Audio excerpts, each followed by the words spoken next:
आइए देखिए, आज हम area related to circle 10th class का स्टार्ट करने जा रहे हैं। आ जाइए, एरिया रिलेटेड टू सर्किल, ये टर्म फर्स्ट का चैप्टर है।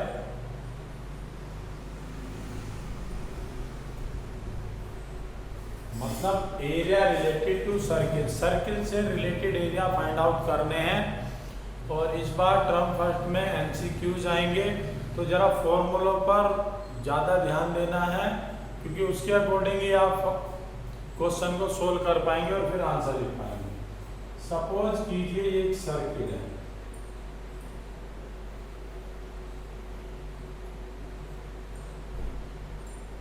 और मैं इसे पिज्जा समझ ले रहा हूँ। तो पिज्जे का एक स्लाइस मैंने निकाल लिया है और किसी एंगल से निकाल लिया है थीटा।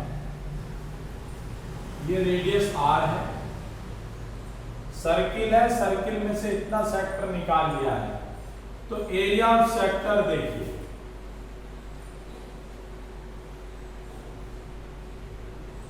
एरिया ऑफ सेक्टर होता है theta upon 360 pi are square. देखिए वो माइनर सेक्टर नहीं बोलेगा, जबकि ये जो सर्किल है ये वाला पोर्शन माइनर सेक्टर होता है, और ये बाकी वाला ये मेजर सेक्टर होता है।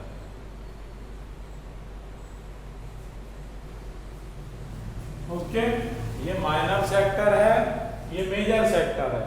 वो वहां माइनर वर्ड नहीं बोलेगा। जब भी वो find the area of sector कहेगा, find the area of the corresponding sector कहेगा, तो कोरोस्पोंडिंग सेक्टर में आप देखिए, अगर एक्यूट एंगल है तो कोरोस्पोंडिंग सेक्टर में आप क्या लगाएंगे, एरिया ऑफ सेक्टर। या तो कहेगा find the area of the following, find the area of the corresponding sector, और कंडीशन आपको दे देगा, या कहेगा find the area of the sector. तो आप समझ जाना है एरिया ऑफ सेक्टर में यही फार्मूला लगाना है। लेकिन जब वो मेजर सेक्टर कहेगा, area of major sector, major sector में आप क्या करेंगे, एरिया ऑफ सर्किल में से माइनस कर देंगे area of sector. Area of circle कितना होता है, पाई आर स्क्वायर, और एरिया ऑफ सेक्टर कितना होता है, theta upon 360 pi are square. तो आई होप आप लोग समझ ही गए होंगे। चलो एक एग्जांपल भी ले लेते हैं। सपोज कह रहा है यही एक क्वेश्चन है, ओ ए बी, और ये 45 डिग्री दे दिया या 60 डिग्री दे दिया, चाहे आप कुछ भी देख लीजिए, 60 ले लीजिए, 40 ले लीजिए, कुछ भी ले लीजिए, रेडियस 7 दे दी, और पूछ रहा है एरिया ऑफ सेक्टर। तो एरिया ऑफ सेक्टर तो ये बताया मैंने, एरिया ऑफ सेक्टर क्या होता है, theta upon 360 pi are square. Theta कितना है, 60, अपॉन में 360 पाई, और आर स्क्वायर 7 मल्टीप्लाई 7। इस 7 से 7 कैंसिल, ये 6 टाइम, तो कितना हो गया, 2 3 का 11, 77 अपॉन 3। सेंटीमीटर है तो सेंटीमीटर स्क्वायर, मीटर है तो मीटर स्क्वायर। तो ये एरिया ऑफ माइनर सेक्टर है। देखिए क्वेश्चन बहुत ही इजी है, लेकिन इजी उसके लिए है जो फार्मूला को सही तरह से अप्लाई कर देगा, और मैं आपको तरीके सिखाऊंगा ही, सो यू डोंट वरी।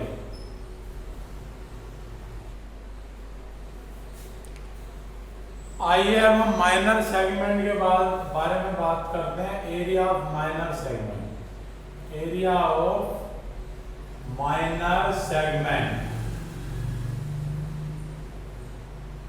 क्या होता है, माइनर सेगमेंट, मेजर सेगमेंट। ये तो है माइनर सेगमेंट, ये वाला, और ये विदाउट शेडेड क्या है, मेजर सेगमेंट। ये वाला माइनर सेगमेंट और ये major segment.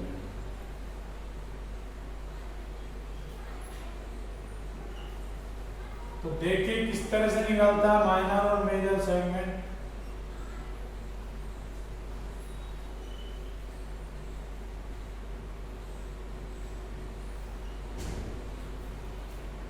O A B ये है कोड। कोड और आर के बीच का जो एरिया होता है माइनर सेगमेंट होता है, दैट मीन जो शेडेड पोर्शन। ये आर, ये भी आर, ये थीटा। टीचर इसको अलग अलग फार्मूले से सोल्व करते हैं। मैं भी देखिए अगर यहाँ पे राइट ट्रायंगल होता तो मैं भी बोल दूंगा कि भैया एरिया ऑफ सेक्टर में से area of right triangle minus कर दीजिए, कितना होता है 1/2 बेस मल्टीप्लाई हाइट। अगर इक्विलेटरल होता तो भी बात यही थी कि area of sector minus area of equilateral triangle. लेकिन मैं आपको हर तरह के क्वेश्चन सोल्व करने के लिए माइनर सेगमेंट के केवल एक ही फार्मूला बता रहा हूं, तो उसको जरा नोट कर लीजिएगा। एरिया माइनर सेगमेंट होगा θ/360 pi are square minus 1/2 r square sine theta. ठीक है, आप ये फार्मूला लगा लीजिए एरिया माइनर सेगमेंट के लिए, आपका आंसर इजीली आ जाएगा। देखिए 120 डिग्री वाले क्वेश्चन हट तो गए हैं, लेकिन फिर भी अगर कभी 120 एंगल दे देता है तो साइन 120, तो इसको आप पहले ही फाइंड आउट कर लिया कीजिए 90 + 30। और देखिए साइन 90 किसमें कवर हो जाता है, कोस में। मैंने ट्रिग्नोमेट्री की बेस की वीडियो बनाई हुई है, आप उसमें देख लेना और लिंक डिस्क्रिप्शन में मिल जाएगा। तो साइन 90 + थीटा, साइन 90 में कोस में चेंज होता है कोस थीटा है कोस 30, और कोस 30 कितना होता है √3/2। 90 प्लस है सेकंड क्वाड्रेंट में, सेकंड क्वाड्रेंट में साइन पॉजिटिव रहता है, तो आप अगर 120 आ जाए तो ये लिख लेना, अदरवाइज 90 तक की टेबल आपको पता ही है। ओके, इस तरह। और अगर एरिया ऑफ मेजर सेगमेंट निकाले, एरिया ऑफ मेजर सेगमेंट, तो ये तो और भी इजी है। Area of circle minus area of minor segment.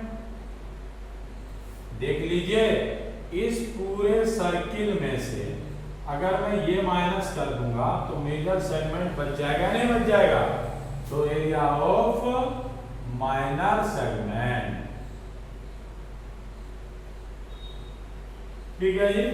तो एरिया ऑफ सर्किल में से एरिया ऑफ माइनर सेगमेंट, देख लीजिए ये पूरा सर्किल था, ये माइनर सेगमेंट था, आपने इस पूरे सर्किल में से ये हटा दिया तो ये मेजर सेगमेंट भी तो बच गया। ठीक है, करिए।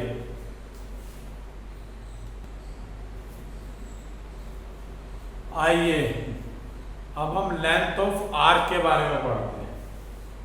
देखिए ये सर्किल है, ये सेंटर, ये रेडियस, ये एंगल। देखिए माइनर आर्क तो ये है, इस पॉइंट से इस पॉइंट के बीच के ये जो कर्व की लेंथ है, जो मैं डार्क, ये लेंथ ऑफ माइनर आर्क क्या है? तो लेंथ ऑफ माइनर आर्क ये यहां से ए टू बी कितना होता है? θ/360 मल्टीप्लाई में 2πr। और मेजर आर्क किस तरह निकलेगी? लेंथ ऑफ मेजर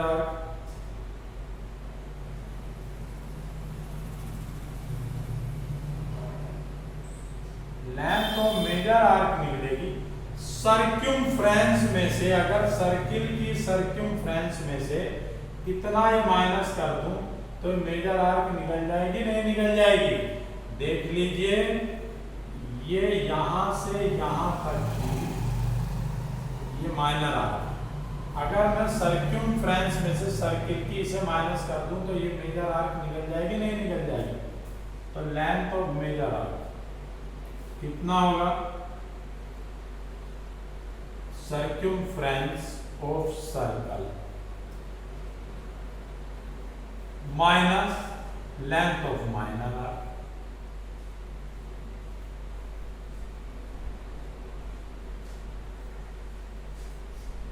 क्या होती है सर्किल की सर्कमफ्रेंस भैया? 2 पाई आर होती है, और लेंथ ऑफ माइनर आर कितना है? थीटा अपॉन 360 मल्टीप्लाई में 2 पाई आर। ठीक है, आर क्या है? रेडियस है। 360 ही क्यों लेते हैं? क्योंकि अगर आप एक पॉइंट के चारों तरफ घूम जाएंगे तो 360 का एंगल जनरेट हो जाएगा। ओके, आ जाइए, नोट करिए।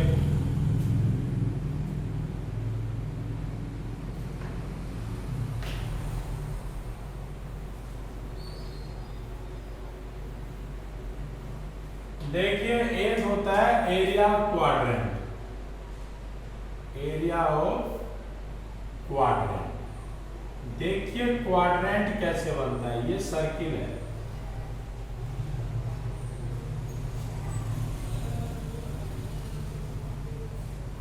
ये फर्स्ट क्वाड्रेंट, ये सेकंड क्वाड्रेंट, ये थर्ड क्वाड्रेंट, ये फोर्थ क्वाड्रेंट। ठीक है, तो मैं इसका एक पार्ट ले, इसके कितने पार्ट है? 4 पार्ट। तो एरिया क्वाड्रेंट कितना होगा? मैं एक पार्ट ही ले रहा हूं, तो 4 पार्ट का एक पार्ट ले रहा हूं। ठीक है, तो मैंने केवल यही पार्ट लिया है।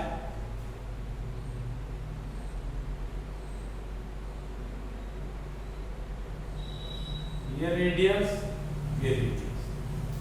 ओके, कितना होता है? 1/4 पाई आर स्क्वायर। 4 अपॉन में क्यों आया? देखिए सर्किल का एरिया होता है पाई आर स्क्वायर, तो एक सर्किल में कितने क्वाड्रेंट होते हैं? 4, तो that's mean 1/4 pi are square. देखिए ये एरिया रिलेटेड टू सर्किल का बेस है। तो अब आ जाइए एक्सरसाइज पर।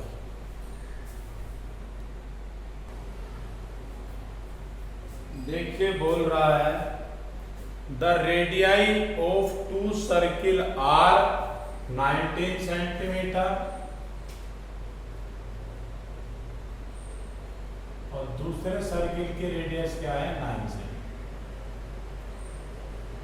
कह रहा find the radius of the circle which has circumference equal to the circumference of 2 circle. यानी वो बोल रहा है एक सर्किल ये है, इसकी सर्कमफ्रेंस जिसकी रेडियस r1 है, एक सर्किल ये है जिसकी रेडियस 19 सेंटीमीटर है। इसको आपने कितना बोला है? ये r1 हो गया, चलो r1 इसे r2 लो, इसे r। ठीक है, कह रहा 2 सर्किल हैं, एक की रेडियस 9 सेंटीमीटर है और दूसरे की रेडियस 19 सेंटीमीटर है। इन दोनों की सर्कमफ्रेंस को अगर मैं कंबाइन करता हूं तो एक तीसरे सर्किल की सर्कमफ्रेंस के इक्वल होता है। तो बोल रहा है कि रेडियस निकाल दीजिए। कह रहा है